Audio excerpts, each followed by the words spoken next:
is House Appropriations. Ms. Childers, will you please take the roll? Representative Alleman.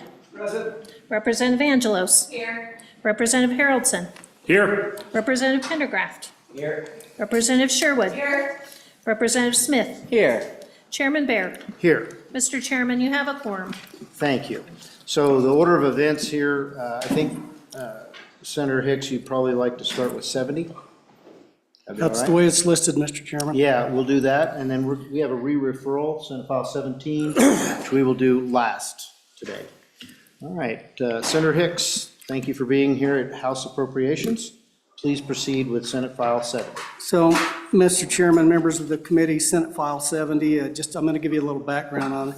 This is a thing that your Capital Finance Committee has spent a couple of years working on this. It was consistent with a couple of years ago, even when we set up the permanent reserve accounts for the common school, was to try to look at, we spent 2 interims trying to figure out how can we make more money off of the corpus of our permanent and statutory constitutional funds. How do we generate more revenue? And so, we passed that 2 years ago, looking at setting up that common school permanent land fund reserve account and the permanent mineral trust fund reserve account. This was kind of the next step, is to look at some of these other trust funds that we have out there.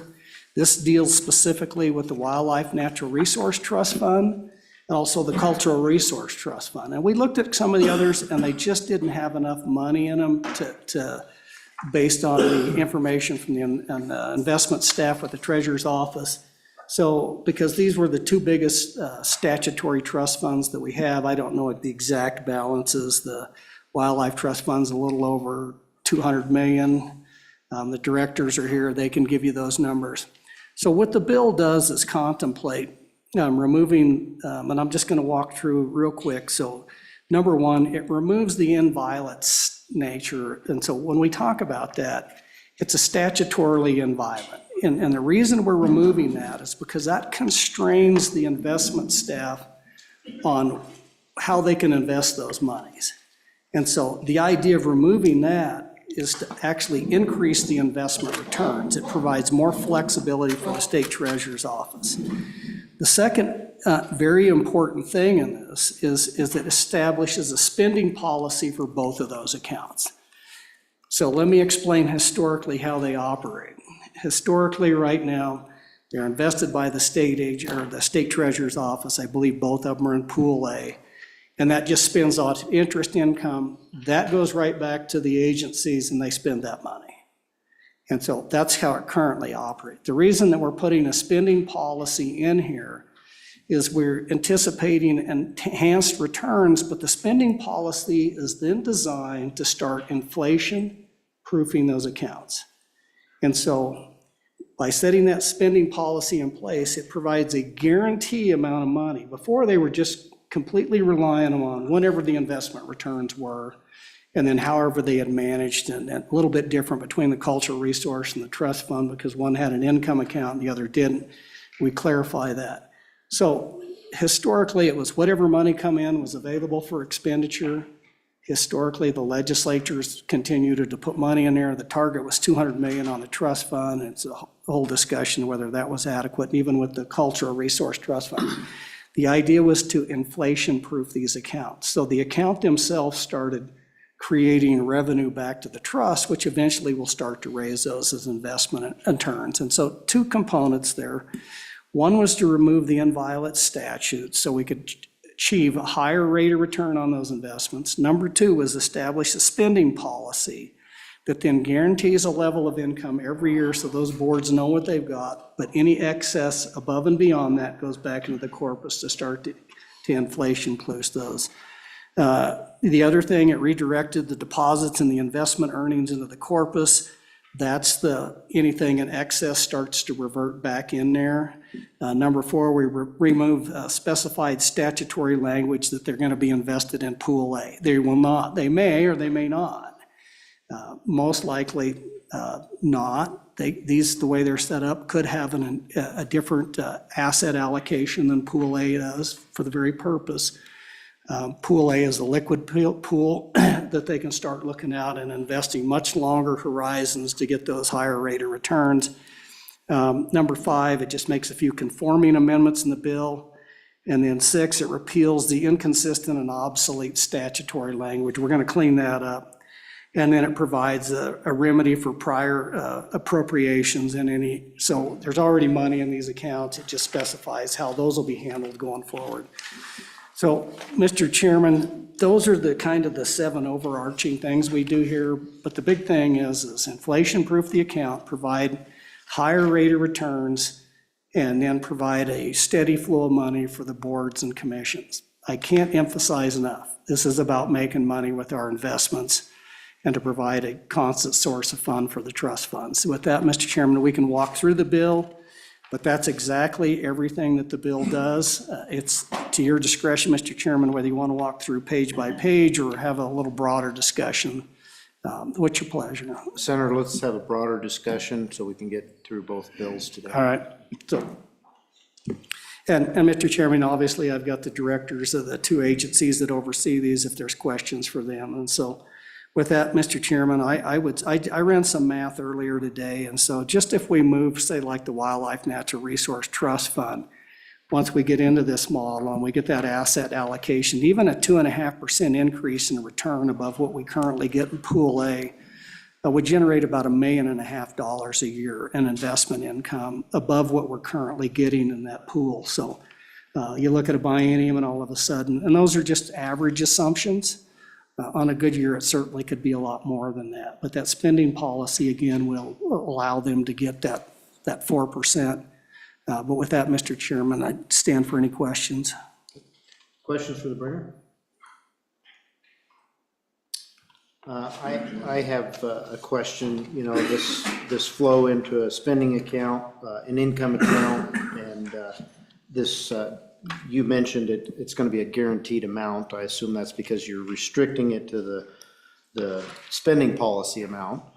And I'd just like to know, how does that compare with historically what we've been spending out of this account for the agency? So, Mr. Chairman, I will turn that over to each of the directors and they can discuss what that is. Okay. Mr. Chairman, thank you. Bob Budd, Director of the Wildlife Natural Resource Trust. As we worked through this process, we went back and looked at what our average spending was over the last 20 years, and it's right at that 4%. We've had years where we were above that, years where we were below, but in general, it's right at that. The idea that building that corpus actually allows you to deal with inflation, we're very comfortable with that because we think it gives us that over time, but it's within the ballpark. We discussed 5%, we discussed 3%, and I think we're pretty happy at 4%. Good afternoon, Mr. Chairman. Sarah Sheen, I'm the Deputy Director of the Cultural Resources Division of State Parks Cultural Resources, and I would say, you know, looking back, we have similar situation, and for us, I think the big takeaway is really leveling out the interest earnings so we know what we can expect. And even maybe more importantly, we also know that our constituents can look and know what is going to be available each year predictably, which they haven't been able to do thus far. Director, would you like to opine? Mr. Chairman, Dave Glenn, Director of State Parks and Cultural Resources. I would just add on with what Sarah mentioned. Some years it's 1%, some years it's 6 or 7%. So to have a consistent 3% across the board, we can look back at the averages and know kind of the amount of money that's going to be given out. And we love the inflation proofing idea. All right. Any questions for the directors? Seeing none, we thank you for being here. We're going to go ahead and open this up for a little more public comment. Elected officials, Representative, would you like to share with us your thoughts? Representative Harshman, welcome to House Appropriations. Thank you, Mr. Chairman and members, and appreciate Senator Hicks's description. And Senator Hicks has been really instrumental in Cap Fin over the last half dozen years as we move, as we've been, and really, I guess, I know props, but this is kind of our current system, right? It's a trust fund system. You have a big giant trust fund and a smaller reserve account to guarantee. The problem is this smaller reserve account is not invested for long-term gains. So what and we've got a constitutional provision on the permanent and the common schools. So what we did is basically doubled the size of this. So we now could invest this in longer-term gains and still guarantee our spending policy amount. So that was huge, what we've done the last couple of years, increasing to 5X and 7X.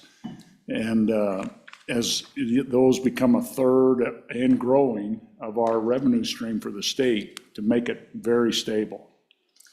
But I think the exciting thing about this, and we'd have to undergo constitutional changes to change these two funds, or change those two big funds I talked about, the constitutional trust funds, into an endowment model.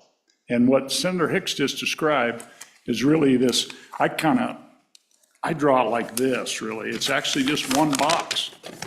And it might have a little dotted line in between for accounting, but it is all, the whole amount, the 200 million and the 28 or 30 million in the culture fund is invested for total rate of return.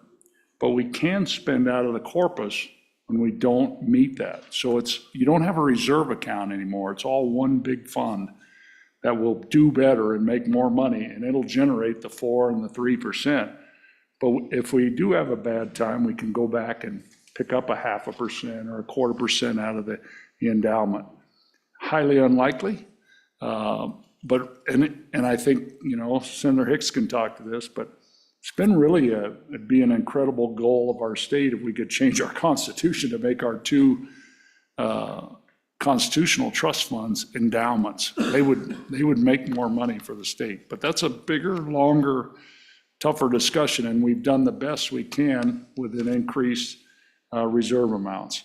So on and for the bill, I think Senator Hicks is right on this, and he's explained it well, and I appreciate his advocacy for this as we move forward. And I think you look at our directors here, Bob Budd has got a lot of history in this state, and with this Wildlife Trust Fund, when we first put money into it back in 2004 or 5, I think, and I think the guys in the 70s were still talking about doing it sometime.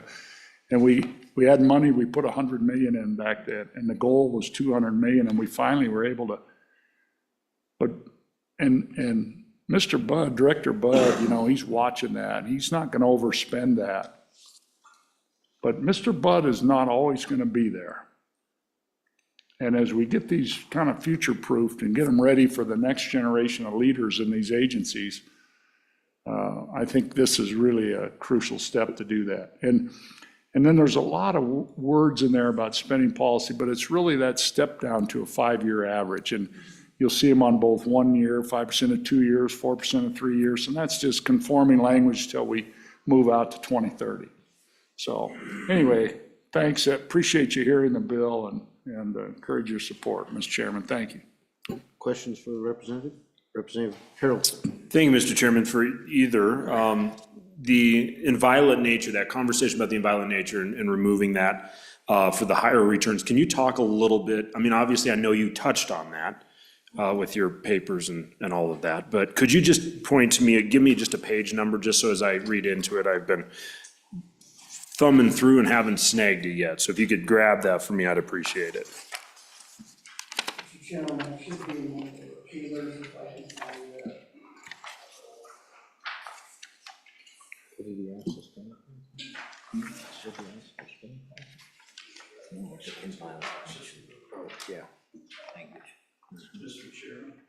Go ahead, Representative Harshman. Mr. Chairman, the Wyoming Wildlife is on page 9 and line 8, Representative.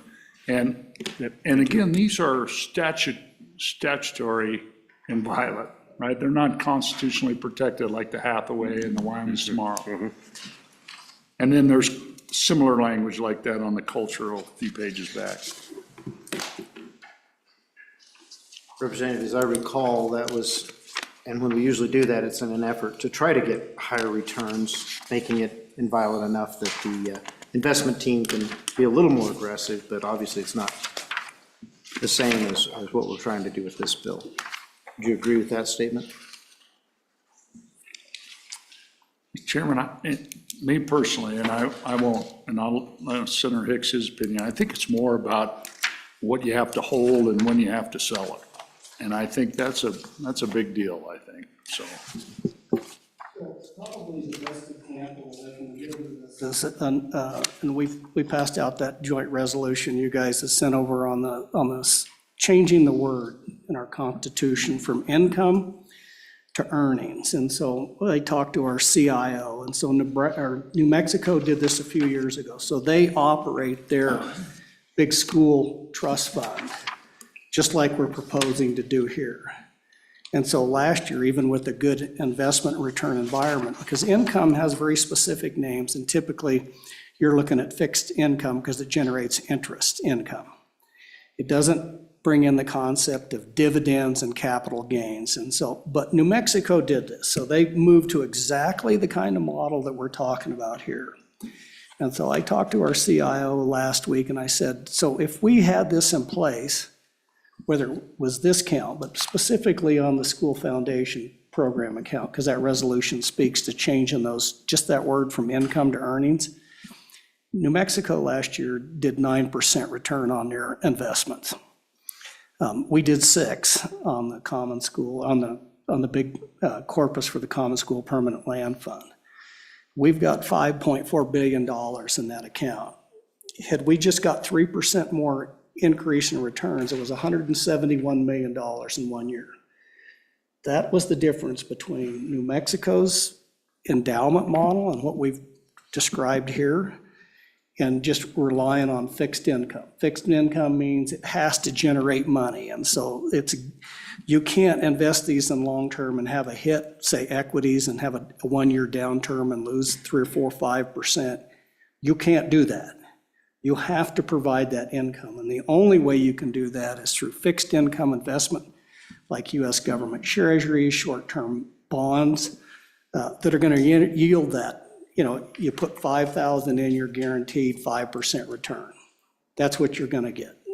And so this moves it away. So now we have this long-term investment horizon. We still have to manage those investments in a risk-adjusted environment, but it allows you to invest in something that has maybe a 10-year return of 10%, but within that 10 years, that can fluctuate from -5 to +20. That's the fundamental difference. What this allows us to do is move towards this endowment model that Representative Harshman was talking about. So it's that 10-year horizon versus every year we have to be spending off interest.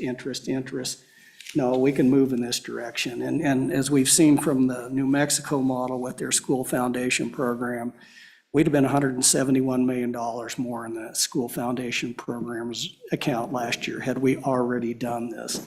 We can do this because it's a statutorily inviolate. You know, that resolution we sent out is to amend our active admissions, and so same type of thing. But I hope that answers the question, Mr. Chairman and members of the committee. Good. Yep, I believe it does. Any other questions for the bringers or the representative? All right. Thank you, Representative Harshman. Appreciate you being here. Did you have something else you wanted to add? Okay, all right. Is there anyone else here that would like to address? I know we've got the CIO. Is there anyone else in the room that would like to talk about Senate File 70? Okay, we'll go on to Mr. Fleming, please.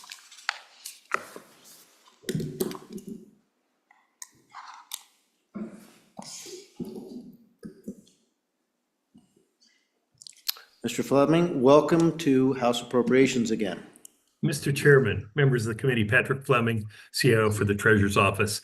And yes, I would just like to follow up with Representative and Senator Hicks's comments, but spot on. This is an extremely important bill to allow these funds to be able to have a runway to understand how much money that they're going to be spending. And I'll use an example. Probably the first time I met with the Natural Cultural Resource Trust Fund was 6 or 7 years ago, and we had about an 8 or 9% return. And they were looking at it going, God, we made this money. This is great. Let's do this and we can do all these projects. And I said, no, you can't, because of that, only about 1.5% is income. And they go, what do you mean? We made it. And I said, agreed. But because of the structure, they can't spend it. And that's what, we're trying to, and Representative Harshman was saying, both the senator and representative were saying this. If we could do this in the Permanent Mineral Trust Fund and Common School, those numbers that Senator Hicks was mentioning, I wasn't clear with him, but that was over a 10-year period, not one. So take that 170 million times 10, and also the compounding that you get, you're close to $2 billion of money that we've left on the table because of our structure. And so the only other way around this is you have these very large reserve accounts, but to do it like this, because these two funds are not in a permanent fund and are not constitutionally mandated, it's legislative approval. This to me is just a very, very easy way to go about doing this. So I just can't comment enough how important it is to be able to get these funds additional income, ability to spend, and how much money they need in the future. One thing I do want to comment on the bill, Mr. Chairman, and Deputy Williams is testifying on another bill, or she would be in here, but the need for the income account, the bill is saying you have an income account. Income accounts are expensive and cumbersome. We don't need or want an income account. We just distribute out of the fund. So in that, when they're saying this bill creates an income account, we don't need the income account. There's no need. It is just duplicate in nature, and all we do is distribute out of the main fund. There doesn't have to be a between the amount that we're distributing and the fund itself. So I would stand for any questions. Any questions for the chief investor? Mr. Fleming, if I heard you correctly, you think that this income account the creation of this income account could be removed from the bill, amended out? Mr. Chairman, not only it could be, but it would be greatly, greatly appreciated. I just was on the phone with our chief accountant, and she said anything you could tell them to try and get this out would be wonderfully appreciative. And the same with Deputy Williams. We both had the same call, and I both want to apologize for both of them, but they had another meeting, and so we split, and I handled the House, and they're handling a different one, where they would be here to testify on that. If I may, on that income account, and Patrick, so this is as much of a question for you. If we were strictly dealing with the returns off of these accounts, I would agree with you 100%. But the income account also has other features associated with, and so it's particularly for the Wildlife Trust Fund. There's other monies involved, and so oftentimes there may be, and the director, but I'm aware of a number of times that there's been literally millions and tens of millions of dollars that were put into the income account for the trust fund board to be able to administer those funds. And that would significantly mess up the endowment model, because these are put in there for a specific purpose, donated or distributed. So let me give you an example. This is a number of times of what we've done. This body has, in the last 2 years, appropriated $10 million the 2 consecutive years to go specifically for cheatgrass control, or let's say annual invasive grasses in Wyoming. That's why we need that income account, is this so all these outside monies, other monies and stuff that they can operate under. So really the question, Patrick, under that model of people donating, and then sometimes those checks are wrote 6 months later, that becomes a checking account out against the endowment model if those were going in there. Does that add significant complications by now blending those funds? Because you're going to get an infusion of 10 million, and then 6 months later we're taking 10 million and writing checks out against that was non-interest income. Does that complicate that? Mr. Fleming? Mr. Chairman, Senator Hicks, as I said, I'm not the account person, but my understanding is all of these accounts, there's 430 some different accounts, and they're held what's called the state agency, under the state agency pool. So the monies that flow in and out are in the SAP, and that is, none of those are touched. Those always stay.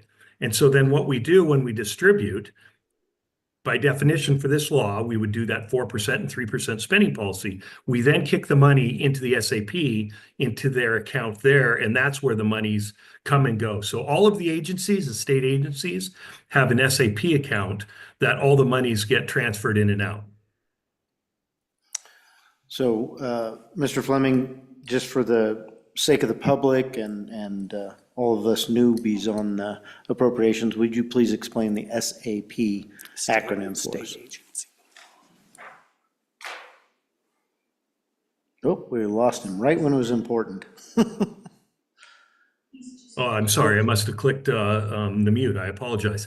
That is called the State Agency Pool.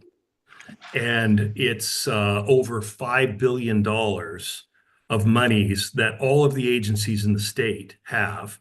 And that money is like a checking account. That is what the money's coming in and out of. That money is only invested in US Treasuries, in ability for them to get money in and out at any need. And we do not have a look through to understand when that money is coming and going, but we have enough cash on hand and ability to access any amount of money to be able to satiate the demand of these 400+ agencies throughout the state of Wyoming. Senator Hicks? Now, Mr. Chairman, and what the CIO Fleming has described is basically the income account. So I think we can probably work on that, concept, but I was just cognizant of the fact that we have private corporations and private individuals that donate to these. If that's consistent with being able to put those right into this, credited to that agency, state agency pool, it does provide some simplification, but I'd like to visit with the bookkeepers on those too, just to make sure that we're using consistent language in operations, because in effect, if it operated as CIO Fleming testified, that basically is the income account for that agency. And so it makes sense to me to do that. I'm trying to recall all the discussions we had over the last 2 years as to the necessity of the income account. And maybe we just didn't capture that, Mr. Chairman. So I would still encourage the committee to pass this bill out, whether you strike the income account out or not. I think we can work that out and get that clarified as to how that would best operate, and make sure that all those parties are discussing it. If in fact, by the time that discussion could probably happen by tomorrow and have this resolved. And so it could be a committee of the second reading or committee of the whole amendment over there to do that, or you can take it out now. And if it's not what we think it is, we could always put it back in, or conference committee. We have a long time to be able to address this issue. So whatever the disposition of the committee is, I just want to make sure that if we get rid of the income account and we move it to the SAP, that it operates like the income account for the agencies and what we're trying to do. That's my only caution going forward. Thank you. Any questions for the CIO? Okay. Mr. Fleming, thank you for being here and appreciate your input.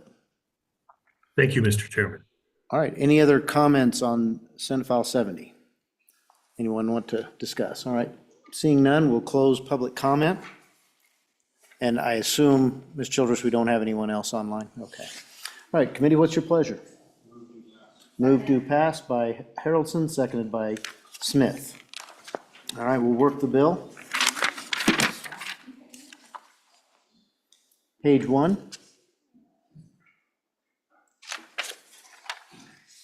Page 2.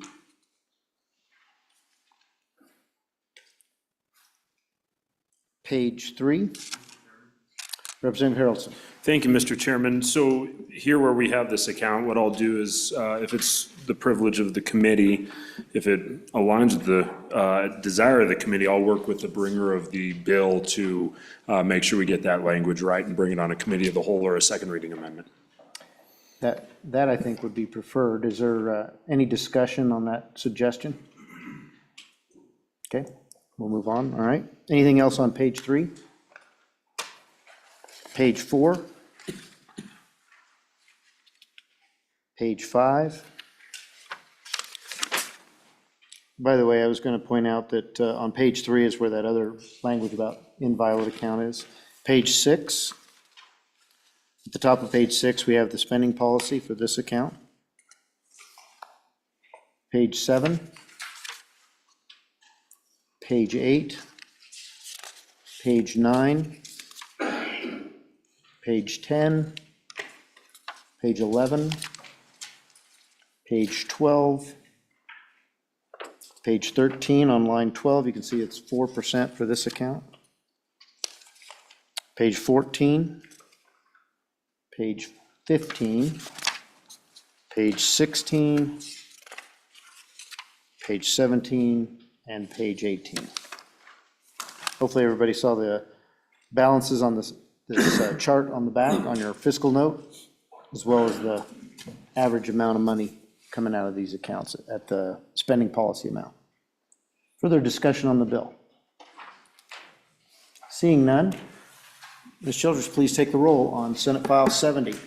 Roll call vote, Senate File 70 do pass. Representative Allemand? Aye. Representative Angelos? Aye. Representative Haroldson? Aye. Representative Pendergraft? Aye. Representative Sherwood? Aye. Representative Smith? Aye. Chairman Bear? Aye. Mr. Chairman, 7 All right, that do pass, and Senate File 70 will be floor managed by Representative Haroldson. So Representative Haroldson, if you could get with both Senator Hicks and Representative Harshman, and we'll get together as a team and help you out with that. Okay, all right. Senator Hicks, please proceed with Senate File 169. Thank you, Mr. Chairman. Members of the committee, I'm going to ask you, I handed out a schematic out of your fiscal data book. I would also ask you if you have that handy, is just to go to page 31. And that's the profile of the accounts. We'll go over that. And then if you've got a copy of your goldenrod. So those are the three exhibits, Mr. Chairman. And what I would like to do is probably just start with the handout that you've given. Because in essence, this is a diagram of what the bill will do. And so, Mr. Chairman, I'll just start with that. Please So this proceed. is the diagram of the Permanent Wyoming Mineral Trust Fund. And just shows where the revenues come from. Obviously, we have the constitutional 1.5% severance tax that flows towards the corpus. We've got the optional or 1% severance tax, shows the distribution on that. And then it shows the Permanent Wyoming Mineral Trust Fund reserve account. So this is where you need to start following. So those are the revenues that are flowing in there. So when you go to the Permanent Wyoming Mineral Trust Fund corpus, and the next one down, that's the investment earnings. So that's the money that flows into the general fund, and that's the spending policy of 5% of those investment earnings averaged over a 5-year average.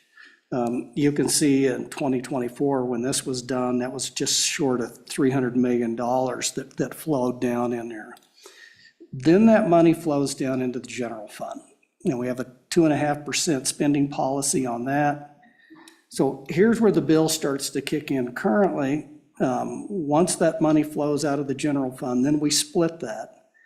Anything in excess of whatever the general fund is either goes into the legislative stabilization reserve account or 1.25% into the strategic investment projects account. So I want to stop there and then say we also have a guarantee. And so if you go up to the Permanent Wyoming Mineral Trust Fund reserve account, you'll see that dotted line that flows down, goes into the general fund, but then it's got an off-ramp there down to the strategic, and that's at 1.25% guarantee. In other words, if there's not enough funds flowing out of the general fund to fill up the SIPA account, then we guarantee that 1.25% will then be backfilled out of the Permanent Wyoming Mineral Reserve account. So what you see is on your schematic, the bill eliminates the SIPA. How does it do that? It intercepts the money that currently flows out of the general fund and stops that. And then that Permanent Wyoming Mineral Reserve account that guarantees that 1.25% that you see flows down into the SIPA, it stops that and eliminates the SIPA account. That's what the bill does. If you want to follow the rest of that money, where it goes to, so then out of the SIPA, so keep in mind, it's 1.25% out of the 3.75% out of the general fund, and then that's further divided into 0.45% of the 1.25% then goes into the school major maintenance account, and then we got rid of that 2 years ago, so now that money just flows into the school foundation program account. And so you can see in fiscal year 2025, that flow that went into the SIPA was $119 million. And then 0.45% of that will then go into the school foundation program. We do have another diversion in there, and on an annual basis, there's $10 million that go into the penitentiary capital construction account. The bill actually leaves the penitentiary fund, that $10 million in the bill still shows up. So that $10 million will still flow, but it's going to flow out of the general fund. So the net effect of this is, it's just all general fund money. Because if you follow this all the way through, if you start up at the corpus that spins off the investment earnings that go to the general fund, that are then going to the SIPA account and then flow over to the school foundation program, they're all general funds. And that's where they started from. There could be some reserve account in there, but those reserve account funds backstop the general fund. It's all general fund money. And so what the bill does is just eliminates the SIPA account.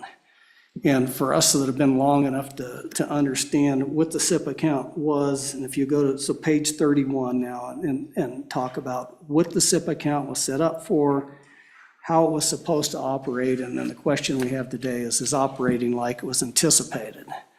And so you go to that page 31, it says the account, I was here when we actually did the SIPA account, was set up as a budget amendment in 2013. Then the legislature designated this as a short-term savings account to be available for the governor to recommend one-time expenditures as. That was codified in 2017 into law. And then it also said in 2017 that some of the annual investment earnings of that will be deposited from the reserve or out of the permanent mineral trust fund into the general fund. It goes into the whole history on that, and then you get over to the back page, and it just says is guaranteed up to amount available in the reserve account. That's the 1.25% that was guaranteed out of the reserve account that you see is now blocked. Mr. Chairman and members of the committee, it's interesting that we've got here a couple of years ago, actually working with the chief executive. The idea is we need to add transparency to our budget and make this simpler. This is to get back to this concept of a trust fund, a reserve account, a checking account, and a savings day account. The practical application of the SIPA, it's been pretty much just another general fund because it's general fund money. We've funded one-time projects. You can see with what the original intent was here is now we're doing permanent diversions out of this to fund not one-time expenditures. We're funding an entire program now going into the school foundation program. Initially, it was school capital construction or major maintenance, excuse me. And so that's an ongoing expense. And so what the bill attempts to do is just say, we can simplify the budget. We don't need to take general fund money, run it from the general fund into the SIPA account, from the SIPA account into the school foundation program account. If we wanted to just do that, we would just do a direct general fund appropriation to the school foundation. We don't need to launder the money all the way through the accounts. And part of the reason for doing this is just simplicity and transparency.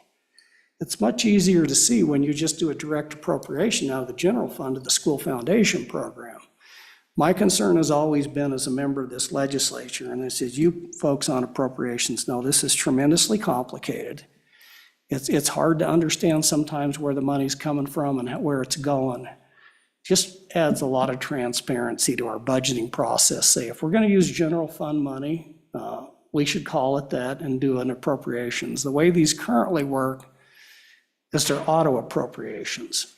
You never see it, it just happens behind the scenes as the money comes in, and you get down here as legislators and you say, oh, you know, there's $250 million in the SIPA account. And as I always tell people, you have to ask yourself, where did it come from? If you can't answer that question, you should be able to say, where did that money come from? In this case, it's general fund money that we're diverting, and I think that we can do a better job, add more transparency to our budget, simplify this so all the members can understand that general fund is general fund. If we want to appropriate something out of the general fund for something else, that ought to be included in the budget bill. And everybody ought to have an opportunity to vote on that instead of just have an account that shows up that we appropriate out of. Mr. Chairman, that's what the bill does. I'd stand for any questions. Any questions for the bringer? Representative Sherwood. Thank you, Mr. Chairman, and thanks for the visual.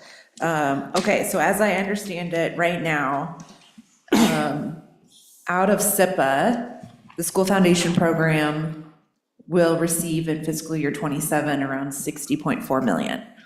And then in fiscal year '28, it'll receive about 63.9 million.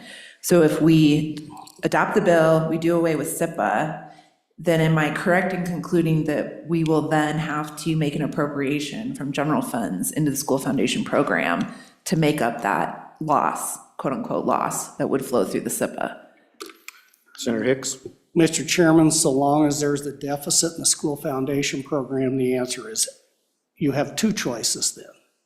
You could actually appropriate out of the general fund, assuming there's funds to do that, or you could appropriate it out of the LSRA. Keep in mind, we also do that already too for the School Foundation Program. But the simple answer to the question is yes. We're obligated to fund the model under the School Foundation Program.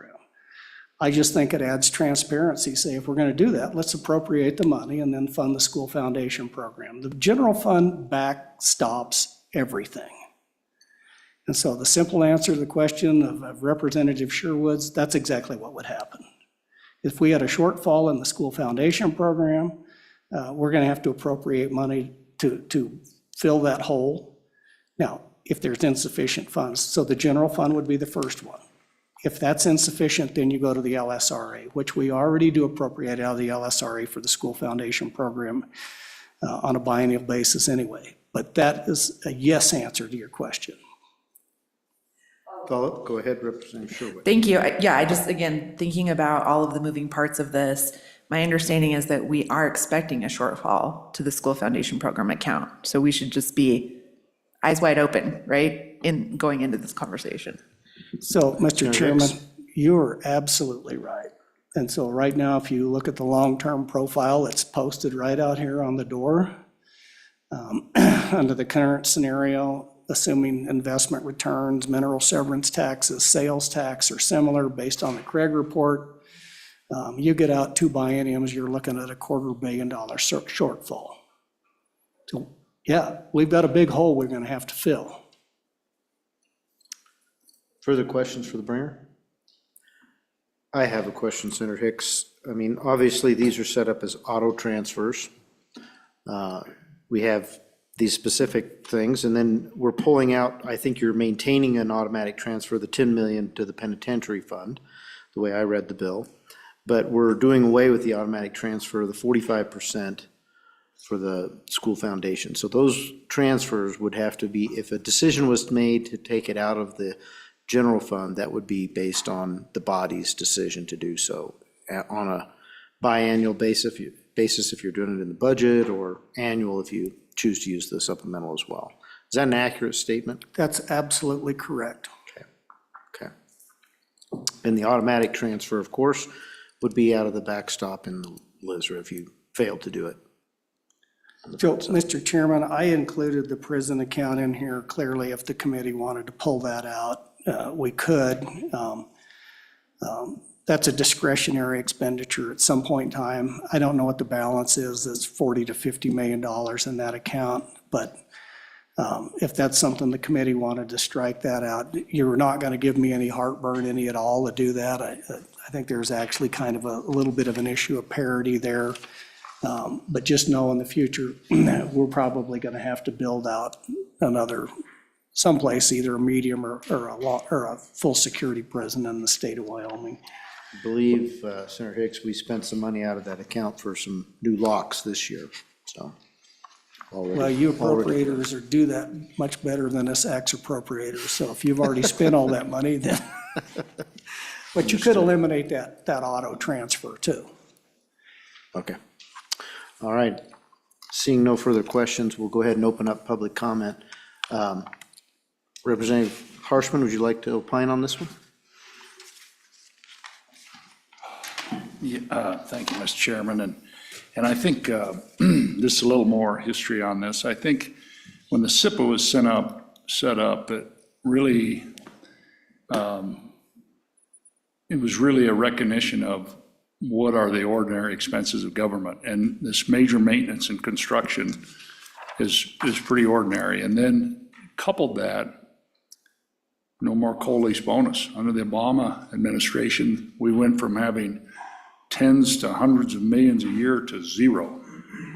And so then we get consultant recommendations that the prison is failing and we have a few years only. I actually brought that bill. It was 50 million a year from the SIPA originally for the prison account. We hired an engineer from Casper, went in, we've got years, we can do these fixes. Brought another bill the next year to put that down to 10. But we've had this 0.45% of the SIPA, it went to school CapCon major maintenance. I think it was Senator Hicks a few years ago changed that to just roll it all into the school foundation program. But as you know, school CapCon, as our Supreme Court has said, is an ordinary expense of government. And so we did two things. We did to replace coal lease bonus, 0.45% of the SIPA, the construction account is what I call it, strategic investment projects account, 0.45% SIPA. And then there was a deal from the 1970s, a $9 million cap on state royalties to our common school account lands, and we removed that cap. And that generated 60, 70 million a year. And by these two actions, 100 million a year for school major maintenance and CapCon to fill that void of coal lease bonus. So that's how this all came about. I think really two questions, I think, for the committee. If you want to get rid of the account, I think then you got to have the discussion about how much do we want to guarantee of the permanent mineral trust fund spending policy with the reserve account. So as you look at, this reserve account guarantees this 5% spending policy. Well, it doesn't guarantee the full 5%. It only guarantees the general fund, which is 2.5, half of it, and then another quarter of it, which is the SIPA. So we guarantee 3/4 of the spending policy, right? 3.75%, 2.5 is half, and there's a bill out there that you members that we've sent over to the Senate to reduce that to 4.5, but that's another discussion. But if you just think of the pie of half, quarter, half of that pie is general fund, quarter is SIPA, and then the other quarter is LSRA refuel. But we guarantee half and a quarter right now. This bill does not guarantee the other quarter. I think you got to consider that, and it's an important revenue stream. Whether you, that's the first question. The second question, I think, is about the 0.45% to the school CapCon major maintenance school foundation. It's an important piece. You'll have to make it up somehow if we pull this revenue stream. And then I would just say this. If you take that data book and just open a page, randomly open a page, there's an auto flow somewhere. And this has been a debate in my time in the legislature. Some folks say we ought to take every piece of revenue and put it in the general fund. Sales tax, FMRs, severance tax, everything that comes to the state, penalties, fees, all of it in the general fund. And then this room, you decide where it goes. Our predecessors, though, have kind of said, yeah, we want to kind of create an expectation and create some certainty because there are certain things we're going to do every year. We're going to fund schools, we're going to fund the prison, we're going to fund, the branches of government. And so as you flip that book open and go to any page, sales tax has got auto tips and diversions. FMRs has got under the cap to water 1, water 2, cities, towns, and counties. Boom, severance tax, it's got under the cap, and then over the cap, auto flows.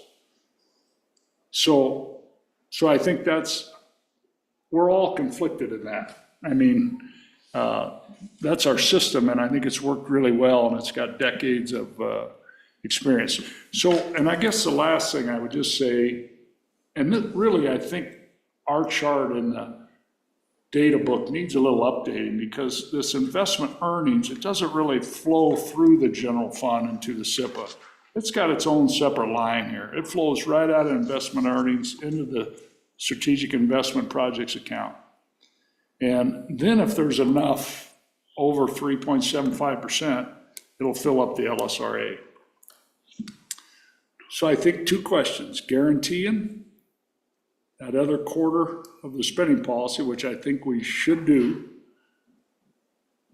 And I think whether or not we're gonna hold that 0.45% going to school, Capcom/foundation, the same as we've held the prison in this bill. I think those are your questions.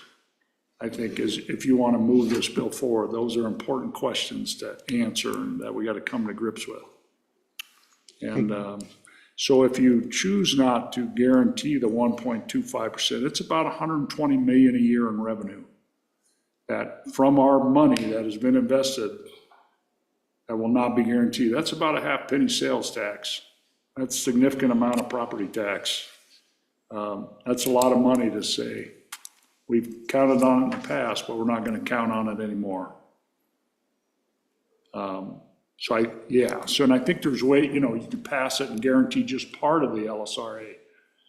As LSRA, as this bill moves to half and half of that circle, half and half, not half, quarter. This goes half and half.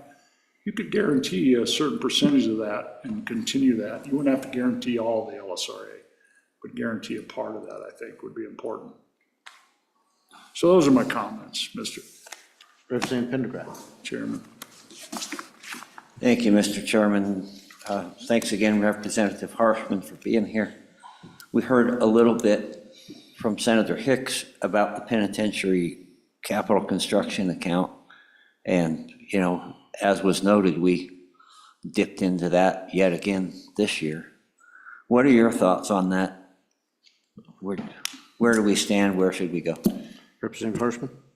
Mr. Chairman, I brought that bill for 50 million back when we were in the Jonah Center. We were under a crisis. It was like the biggest news in the state. We got to find a way to do this, and I was freshman or sophomore when we paid off the bond on the new prison we built, the minimum security prison. We borrowed money to build that, like we borrowed for this building and the original prison, but we thought we got to start saving some money for this and get going. Boom, find out a year later, so we just dropped it to 10. Hindsight, we'd have probably been better off building elementary schools with that 10 million a year than sticking it in an account, drawing a little bit of interest on it for someday to build a prison. When we build a prison someday, it'll be after we're gone from here. It'll be other folks sitting here. They'll wrestle with that and come to a good, whether it's, loaning ourselves money or borrowing it on the bond market. If we have cheap interest like we did the university dorms, incredible financial move to borrow the money on the private market. I think there'll be ways to do that, but I think to save for a prison, I think it's kind of the same debate the other day. Today's people are tomorrow's people. And I think we'd be better off building elementary schools, one a year with that money. So I think it could go away, is my short answer. Further questions? Representative Harshman, I have a question, just based on your comments. Sounds like your suggestion would be that there remains a guarantee for this spending out of the what's currently SIPA as far as school foundation program for building and major maintenance. So you had suggested that it should be out of LISRA possibly. Am I hearing you right? Mr. Chairman, I think if you want to keep both of those current programs that are coming out of the SIP, I think they would both be better to come out of a portion of a guaranteed LISRA, a partial guaranteed LISRA. You don't have to guarantee the whole 2 point, to guarantee our full 5%. You could keep it at that 3.75% guarantee, but take that 0.45, it'll be a different percentage, and that $10 million out of that guaranteed LISRA, and keep that general fund clean, I think, would be my suggestion, but. Representative, this year, we had another high school come along, and we're going to have to build it, and last year we had a high school, so we're clearly not, we're going well beyond our guarantee that this here sheet shows that we're getting ready to potentially eliminate. So, we're outside of that. We've dipped into LISRA to cover that expenditure. What are your thoughts on whether this guarantee is going to be effective, since we're already having to go beyond it based on, I don't know if I would say that they're unforeseen. I mean, the construction department said that they've been looking at these high schools since 2018, but now they're saying there's not a lot out there for high schools, but I wouldn't be surprised if we were not going down this same path sometime in the near future. What are your thoughts on that? Mr. Chairman, I think you're always going to have the major maintenance piece, and you're going to have CapCon, and then you'll have a few bumps, like a Campbell County High School. The schools in Natrona County were built with COLIS bonus. But since then, we've had the Rock Springs one, and all these have been funded by this 0.45%, and that taken away that $9 million cap on state royalties, which freed up, a similar amount, a little bigger amount, but a similar amount. So I think those two combined were really important revenue streams for school major maintenance and CapCon. And without those, you're going to have a zero there every year, and you're going to look and then how that deal. And so I think it's an important expenditure. It is a necessary ongoing expenditure, and it's a constitutionally driven expenditure as well as a First Amendment right of education. And so I think we've tried to honor that by not putting the people that come behind us in a hole. The folks who sit here next time, where are we going to get the money? So if we don't have anything flowing to it, we're going to have nothing, and it'll be tough. So, and I think that's when you open that data book and you see, sales tax going here and severance tax going here. A lot of that really is helpful to us when we go to pay the bills, in my opinion. Thank you, Mr. Chair. Thank you. Thank you for being here. Any other comments from Mr. Schwartz, please? Welcome to House Appropriations.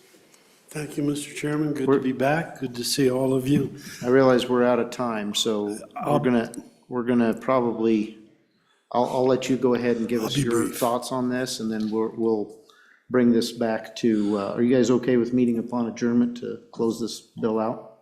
Okay, we'll plan on that. Go ahead, Mr. Thank you, Mr. Chairman. So I'll be brief. Fundamentally, I think I line up with Representative Harshman. My caution is that I understand the desire for transparency and simplifying the budget, and this notion, all we need is a checking account and a savings account. And that's true for your home budget. For a small business, that might be true. But the complexity of the state's budget demands a lot more stipulations. When you look at the severance tax chart, you'll see there's the $155 million cap and then the $400 million. We have a volatile revenue stream. And I think it's important to keep mechanisms in there that as our revenue streams fluctuate, we know we are funding certain things like school major maintenance. And I worry that the more we go to just general fund, that will become more of an optional biennial choice. And it raises the question of using the LISRA as the backup for everything. If that is the case, then we probably want to find a mechanism to more clearly define the role of the lizard. And rather, I mean, it's got a little bit, but I know former Representative Madden used to always want to make the lizard more clearly defined. But I think we need some elements in our revenue structure to guarantee certain fundings. And I won't talk about the prison. Okay. Any questions for Mr. Schwartz? All right. Thank you. Thank you very much. Anybody else in the room for later on? Okay, I think we're good here. Senator, would you like to opine before we go? Yeah, just a couple things, and having worked with Representative Harshman for a number of years and stuff, he always brings a little bit of wisdom. Sometimes we disagree on things. And so it's only 45, that 45% that Curry is, that used to go strictly for major maintenance. The construction actually came out of the SIPA itself. But I'm going to leave you with a couple of thoughts, Mr. Chairman. What did we do for the first 170-some years of our existence without the SIPA? It wasn't codified into law until 2017. It's a relatively new invention by the legislature. And auto appropriations, I would agree, in some circumstances are correct. But there's a reason we have a bifurcated budget, because we have the school foundation program account that's funded out of the Common School Permanent Land Fund. That's a perpetual trust fund. That's an obligation. And so, and again, general fund's going to backstop that. We have the permanent mineral, the general fund side of the equation. So that's always been the case. We got $4.5 billion in the Common School Permanent Land Fund. It's not to say that we're not going to move money from general fund to the other side of the equation, but now you're talking about the two big parts of our budgets. It's the obligations for K through 12, and we've set up all of those accounts, the Common School Permanent Land Fund, the income account, the reserve account. We have all of that. We have duplicate budgets going parallel with similar accounts now. Does not prevent anybody from moving money from one side to the other. The short-term nature of the SIPA, I would tell you, added tremendous complexity into this process that, in my opinion, we don't need. We can still appropriate general fund money, and if at some point in time next year we want to, the guarantees are a great thing when you have a lot of money, but I'm going to tell you, when times are really tough, they can start to create a little bit of a bottleneck. But anyway, Mr. Chairman, I respect my colleague from the House. He's tremendously articulate on these things, but on this particular issue, I think we're just going to have to agree to disagree. Okay, with that, we'll go ahead and close public comment, and we'll readdress this bill. We'll go to recess right now. We'll readdress this upon adjournment. And Mr. Obermueller will try to also address Senate File 17 upon adjournment. Okay. All right, we're adjourned for recess.